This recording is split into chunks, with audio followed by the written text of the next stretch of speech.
I want to bring in Behnam Ben Taleblu, Senior Fellow at Iran Program, Senior Director at the Foundation for Defense of Democracies. You knew I couldn't wait to get your take on what we saw here. This was quite the trip. You've heard some people say it's a reorientation in the region.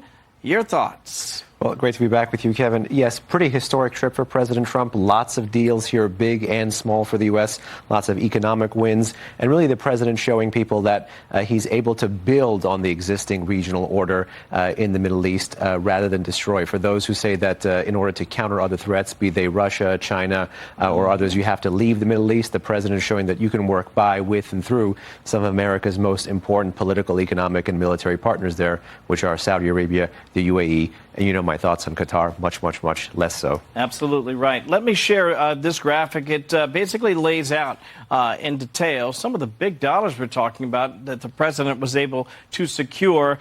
And I have to admit, if you were going to map this out, I'm not certain that you could do much better in hindsight than that.